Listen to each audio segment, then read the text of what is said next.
नमस्कार, मी रिनेश रंजन. आपण पाहत आहात बातम्यांची बातमी. भाजपने आपल्या मित्रपक्षांना कशा प्रकारे संपवलं हे आपल्यापैकी अनेकांना मंडळी थोडंफार समजलं असेलच इतके वर्षात, 10-11 वर्षात. पण थोडं आणखी खोलात जाऊन तपशीलवार आपण जर समजून घेतलं तर आणखी तुम्हाला स्पष्ट होईल. तुम्हाला ठाऊक असेल, अजित पवार यांची राष्ट्रवादी जेव्हा सत्तेसोबत गेली तेव्हा अनेक पत्रकारांनी राष्ट्रवादीच्या अनेक सिनियर ज्येष्ठ नेत्यांना, काही निवडक नेत्यांना या बाबतीत विचारपूस केली. तेव्हा काही जण उघडपणे बोलले. ते मीडियावर प्रसिद्ध झालं नाही. ते काय म्हणाले?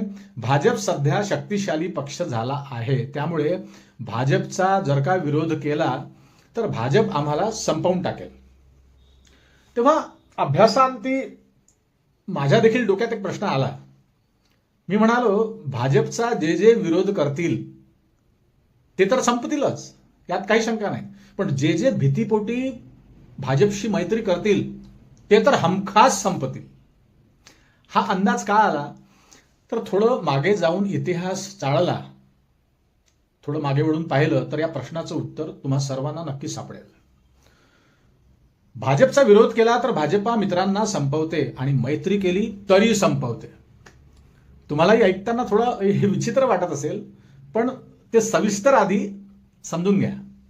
आणि एक गोष्ट लक्षात घ्या मंडळी, यात भाजपाची काहीही चूक नाही. मी वारंवार सांगतो, कारण एखादा देश किंवा एखादा पक्ष किंवा एखादा व्यक्ती जेव्हा मोठा होतो, शक्तिशाली होतो, तेव्हा विरोध करणं आणि मैत्री करणं या दोन्हीची किंमत चुकवावी लागते.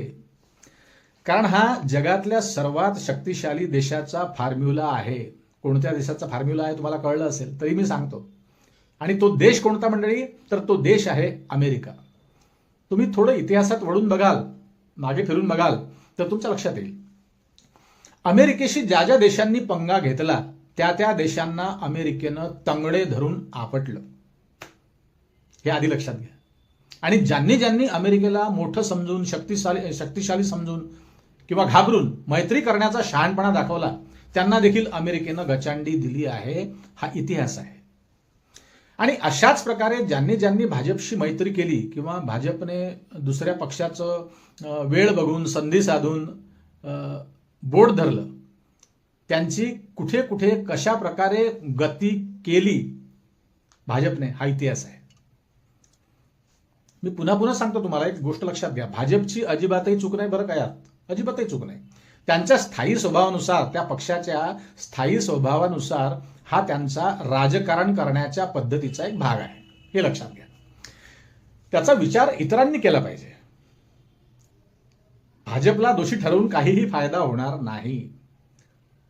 या देशात हे भान कुणाला होतं लक्षात घ्या. या देशात हे भान होतं. ते कुणाला होतं भान? तर ते होतं पंडित नेहरूंना. एक लक्षात घ्या, 1964 पर्यंत पंडित नेहरूंनी जनसंघाला सत्तेमध्ये येऊ दिलं नाही, किंबहुना जवळच फिरकू दिलं नाही. कारण जनसंघ एकदा वाढला की तो काय करेल याचा अचूक अंदाज पंडित नेहरूंना होता. आणि पुढे नेमकं तेच झालं. नेहरू गेले आणि माझ्या माहितीप्रमाणे मला वाटतं 1967 मध्ये 9 राज्यांमध्ये जनसंघ सत्तेमध्ये आला. पण या 9 राज्यांपैकी प्रामुख्याने 4 राज्य त्यांच्यासाठी महत्वाची ठरली. कोणती 4 राज्य? एक उत्तर प्रदेश, दुसरा बिहार, तिसरा हरियाणा आणि चौथा पंजाब. मुख्य म्हणजे ज्या 9 राज्यात जनसंघ सत्तेमध्ये आला होता त्यावेळी त्या ठिकाणी तो मुख्य पक्ष नव्हता.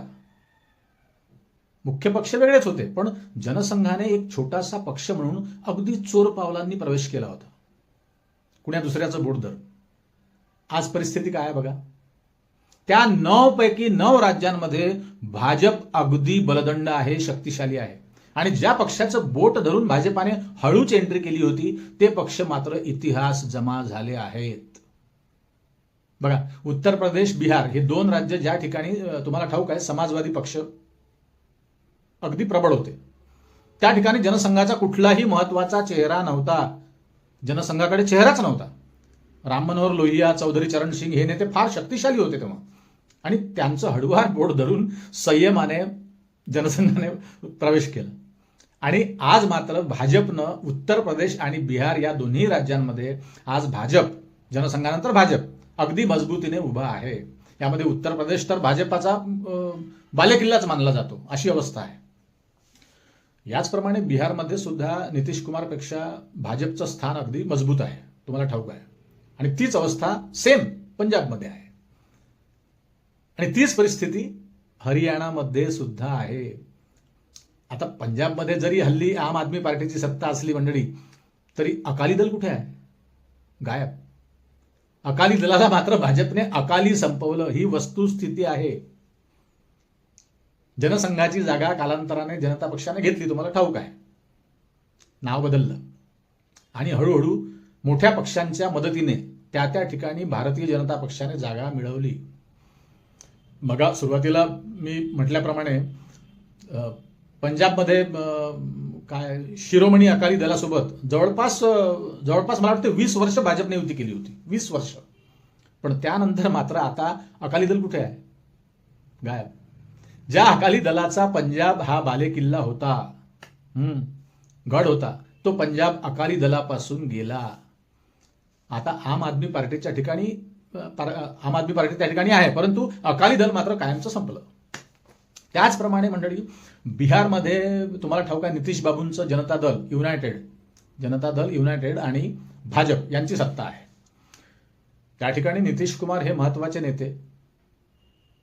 त्या ठिकाणी भाजपचं स्थान फारसं महत्वाचं नव्हतं, परंतु नितीश कुमारचा आधार घेऊन भाजपने हळूच त्या ठिकाणी प्रवेश केला आणि त्यांनाच सगळं मान सन्मान दिला. हे मागे राहिलेत. आणि आता पुढे काय, तर नितीश कुमारची हवा हळूहळू गायब होताना दिसत आहे. बावाजींचं वलय संपलं, नितीश कुमार आउटडेटेड झाले आहेत, त्यांचं वलय त्या ठिकाणी संपताना दिसते आहे. अर्थात भाजपचं स्थान त्या ठिकाणी शक्तिशाली होताना दिसत आहे.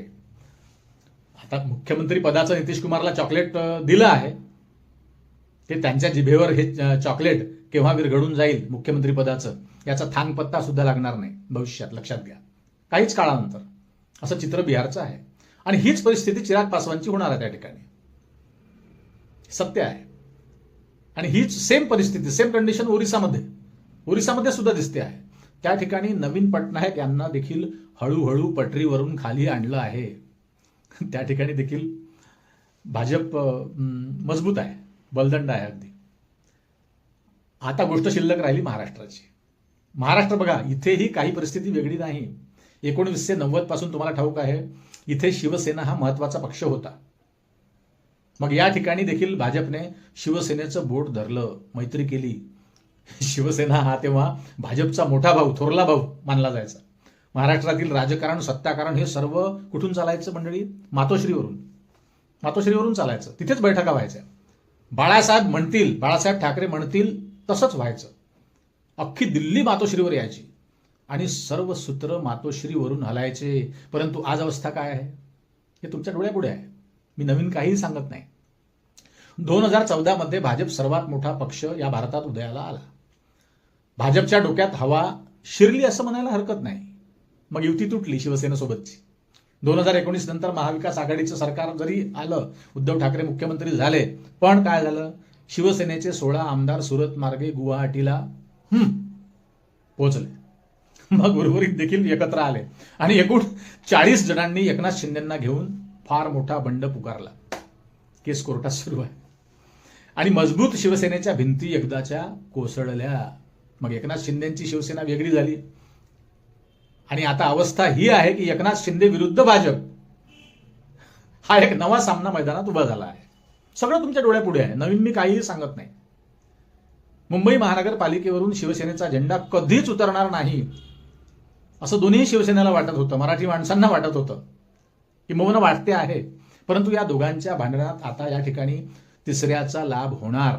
अर्थात मुंबई महानगरपालिका देखील भाजपा बळकावणार अशी अवस्था दिसते आहे येत्या काहीच काळात. त्यानंतर अजित पवार विकास करण्यासाठी भाजपासोबत जातो असं म्हणून भाजपात गेले, अर्थात महायुती सरकारमध्ये गेले. परंतु तो विकासाचा डाव देखील अर्ध्यावर मोडला आहे. ही परिस्थिती अगदी ताजी आहे, अगदी ताजी. 28 तारखेला निधन झालं अजितदादांचं. महाराष्ट्राचं राजकारण तुमच्या डोळ्यापुढे आहे. अजित पवार गेले ते कधीही परत न येण्यासाठी.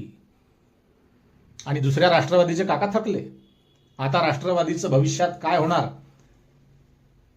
हे भविष्य तुमच्या पुढे आहे.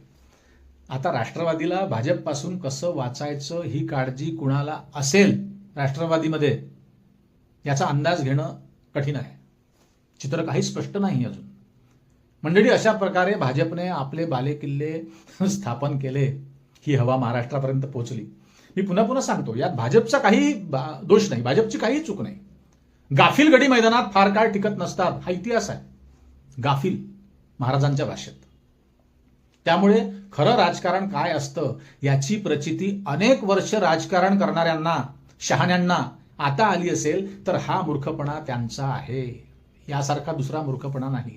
आता हुशार होऊन काही फायदा होणार नाही. वेळ फार दूर निघून गेली आहे मंडळी.